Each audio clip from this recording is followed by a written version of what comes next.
This is Sparta! Y'all have seen that video, so today we're reacting to what the 300 go wrong about history. Subscribe, let's get right into it. Cinema versus history, the real Battle of Thermopylae.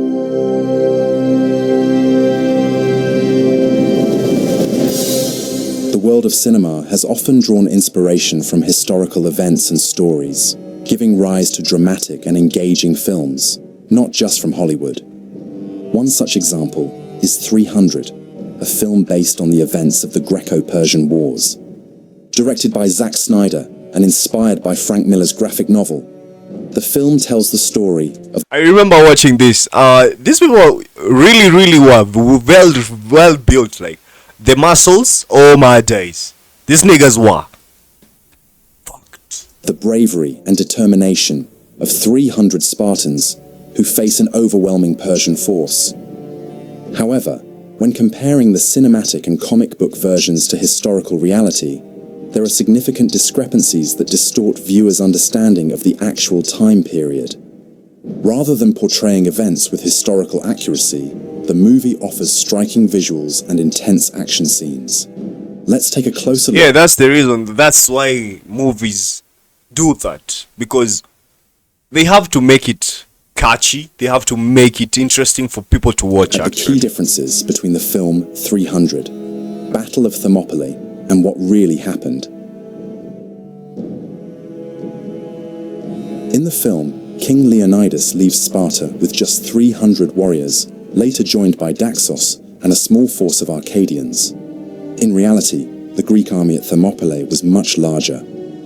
The land force led by Leonidas consisted of over 7,000 soldiers, including about 3,800 Peloponnesians, 700 Thespians, 1,000 Phocians, 400 Thebans, and of course, 300 Spartan hoplites.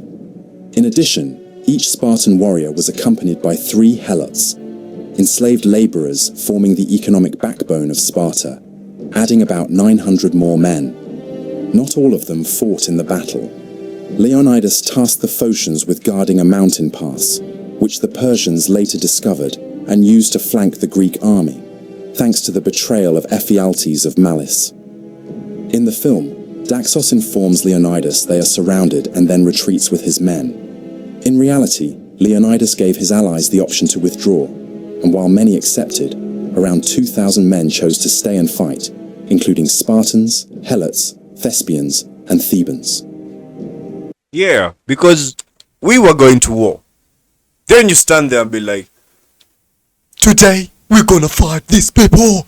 Are you with me? And then people are like, yeah. And then you were like, some of us will die and some of us will leave. But the war day is we're gonna win. So, if you're not going to fight, your time is now. Please leave. Bro, I'm leaving. I ain't staying there. Come on. Ain't no way I'm about to die. And then you guys, the ones who still remain alive, continue living. Nah, I'm leaving. Let me leave. Let me leave. Call me a coward or nothing, but I'm leaving. In the movie 300, Spartans are portrayed as ripped, half-naked warriors wearing no armor on their upper bodies, only helmets, often removed, red cloaks, greaves, and underwear. This depiction is far from historically accurate. Spartans actually relied heavily on quality armor, though it varied based on each soldier's financial means. What do you mean financial means?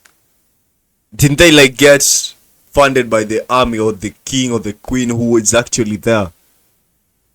So you mean to tell me I'm a soldier but I have to buy the armor for myself? Like, come on, man. Are you guys not paying me? Equipment included a Corinthian helmet with a distinctive crest and a custom-fitted chest plate designed to offer maximum protection against stabbing and slashing attacks. Many hoplites wore lamellar armor made of layered leather, capable of stopping arrows unless fired at close range. While not all Spartans could afford full bronze armor, none went into battle naked. At the very least, they wore wool tunics called chitons, usually knee-length. They also wore bronze greaves strapped to their legs for lower body protection. The most important piece of Spartan equipment was the round shield, aspis, a wooden shield covered in leather and later reinforced with bronze. Losing one's shield was considered the ultimate disgrace for a Spartan. Frank Miller, the creator of the comic book, admitted he removed the chest plates and armor skirts so the characters could move better and look cooler. Fully armored Spartans would have looked too similar on screen, making it harder to distinguish key characters. Thus, Leonidas alone wore a crested helmet to ensure audiences could always recognize the king. Spartans fought in the hoplite style, using tight formations and spears up to 4.5 meters long. Initially, soldiers held their spears underarm while at a distance, and overhead when engaging the enemy up close. Hoplites fought in a phalanx, a solid shielded wall of... Bro, the fact that there was a time where people used to fight like this, and right now, the people now, it's just nuclear weapons, guns. Bro, we have evolved. Spears and men, an extremely effective formation against larger forces. This method was the core of Spartan military excellence. In the film, Spartans frequently break formation to run into one-on-one or 1v-many battles, which would have been suicidal in a real fight. Such behavior would never have occurred at Thermopylae, where cohesion and discipline were vital. The movie emphasizes individual heroism and visual flair over historical tactics, focusing on dramatic cinematography rather than accuracy. In the film 300, Xerxes is portrayed as a towering, godlike man covered in jewelry and... Yo, I remember seeing this guy. This guy was tall as fuck. I was like, what? He appears as an arrogant and overconfident ruler, relying solely on overwhelming numbers with no real strategic depth. His desire to conquer Greece is shown as absolute and ruthless, and he's willing to do anything to achieve victory. In reality, historical sources describe Xerxes as a normal-height man with a beard. He was a cautious and strategic leader who carefully planned his invasion of Greece, even though it ultimately failed.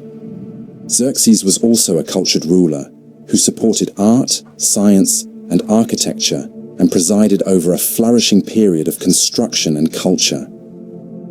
He was a skilled politician who managed to keep the Persian Empire strong and unified. Unlike the film's portrayal, Xerxes never met Leonidas in person, and he certainly never led troops on the front line. In the film 300, the fearless Spartans fight not only against various human enemies, but also against elephants and a giant, hellishly enraged rhinoceros. These exotic animals were used in the film to symbolize the wealth and exoticism of the Persian Empire. Elephants are shown as towering, terrifying beasts used by the Persians to smash through Greek lines. While visually striking, there is no historical evidence that Persians used elephants or rhinoceroses at the Battle of Thermopylae. Instead, the Persians relied on cavalry, which made up about 20% of their army. Delios is a Spartan soldier who, in the film, loses an eye during the battle and is sent back to Sparta by King Leonidas to tell the story of Thermopylae. At the film's end, he appears as the leader of a united Greek army. Played by David Wenham, known for his role as Faramir in The Lord of the Rings, Delios is a compelling figure. However, Delios did not exist in reality, though the story includes a few kernels of truth. According to Herodotus, 2 soldiers at Thermopylae suffered from eye infections. Their names were Aristodemus and Eurytus. King Leonidas ordered them to return to Sparta before the final battle. Only Aristodemus obeyed. Eurytus had his helots carry him back into the fight, where he died. Aristodemus returned to Sparta and was shunned as a coward. Oh my days, bro. I got injured in my eye. I got infections in my eye. Then when I've been given a chance to go back, get treated, they call me a coward just because one of us decided to stay and fight and he got killed. Bro, I come on. I'd rather stay as a coward, man. Because I'm still alive. I'm still gonna enjoy. Even if you call me a coward, I still fought though. It's not like I didn't fight. I fought, but I got infected. So Why are you calling me a coward, man? Why? largely because Eurytus had chosen to return and die fighting. A year later, Aristodemus fought fiercely at the Battle of Plataea, reportedly with such reckless fury that he redeemed his honor among the Spartans, though he died in the battle. Now you see. Now you see. Because he was called a coward, he went ahead to try and prove himself that he's not a coward, and he ended up getting killed. What's the point? Because he broke formation and fought suicidally, he received no official honors, as Spartans preferred those who fought bravely but aimed to survive and fight again. The film presents an idealized and romanticized image of Sparta and its warriors, shown as fearless and devoted men, ready to sacrifice their lives for Sparta.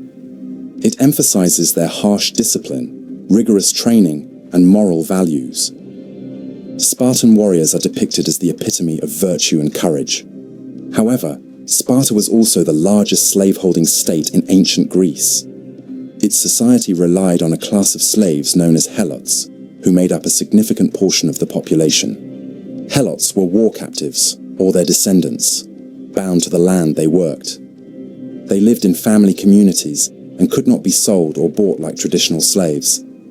They gave up 50% of their produce to the Spartans, keeping the rest for themselves to survive or trade. Spartans ritually humiliated, abused, and even killed helots. Massacres of helots were recorded. For instance, in 425 BCE, 2,000 helots were slaughtered after being falsely promised their freedom. Damn! Damn!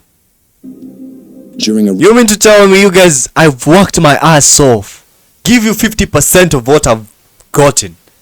Then when you promise me, I've delivered on my side, but when it's time for you to deliver, you go ahead and slaughter me. Yo, bro. Those were evil times then. Ritual called Crypteia. Spartan youth were ordered to declare war on helots. These minimally armed squads would hide near helot villages by day and raid them by night, killing residents. Killing a helot was seen as a rite of passage into Spartan manhood. Helots also served as auxiliary troops and took part in the Battle of Thermopylae.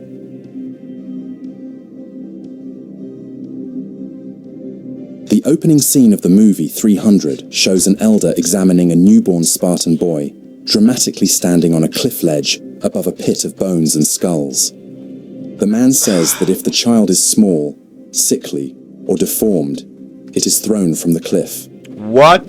This What? gruesome image comes from a single source, Plutarch, a Greek writer, historian, and philosopher. In his writings on Sparta, he claimed that newborns were inspected, and if deemed healthy and strong, they were assigned land and raised.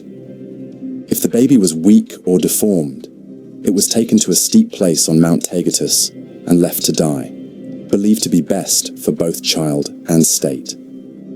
Today, most people think of this story when asked about Spartan child rearing. However, recent studies challenge this narrative. Theodoros Pitzios, an anthropologist from the Athens Medical School, examined bones found at the base of Mount Taygetus. Analysis showed they belonged only to teenagers and adult males aged 18 to 35. The remains, dating to the 6th and 5th century BCE, were likely those of criminals or traitors, confirming other ancient accounts that Spartans executed prisoners by throwing them into the chasm.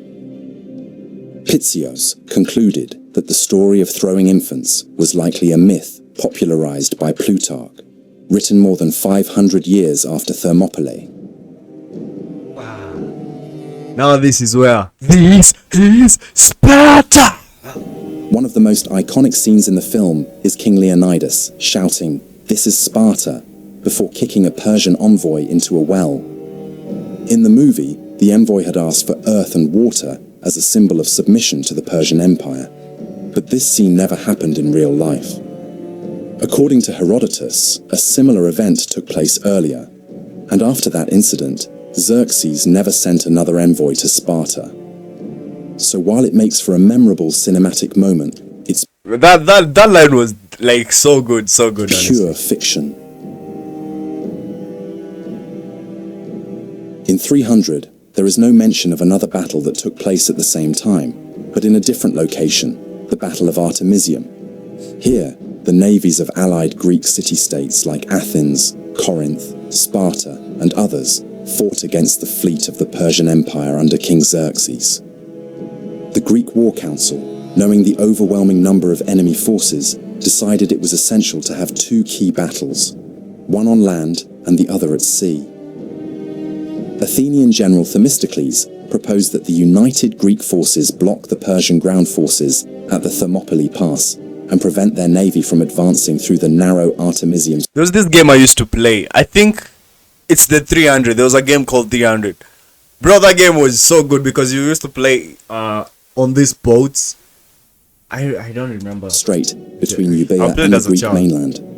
In the film, we do see a Persian fleet destroyed by a storm, which did happen to part of the Persian navy, but the movie completely omits the fact that the Greek navy held off the Persians at Artemisium for 3 days, successfully blocking their advance by sea. The Greeks only withdrew after learning of the defeat at Thermopylae.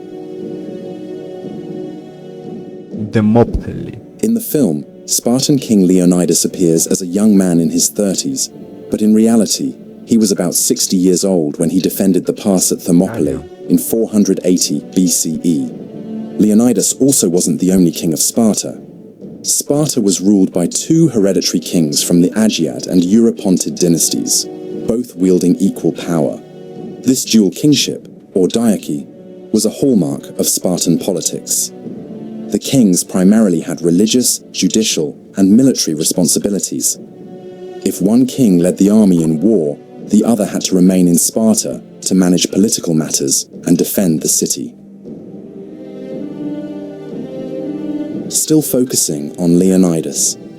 In the film, we see corrupt ephors forbid Leonidas from waging war against the Persians. The ephors were elected officials in the Spartan government who oversaw daily life, including education, military training, and citizen conduct. They also held power over the kings and could, in rare cases, condemn them to death. In the movie 300, Leonidas defies the ephors' decision and leaves with 300 men. In reality, the Spartans were well informed about enemy movements and knew they had to send forces into battle. However, this coincided with the Carneia, a religious festival honoring Apollo, during which no warfare was permitted. Still, the Spartans couldn't afford to appear cowardly or uncommitted. So they sent King Leonidas and his personal guard to delay the Persians until the full army could march after the festival ended. The rest of the Spartan army planned to depart as soon as the celebrations ended, hoping to arrive in time. But, as history tells us, they didn't make it. And that's how the real Battle of Thermopylae unfolded.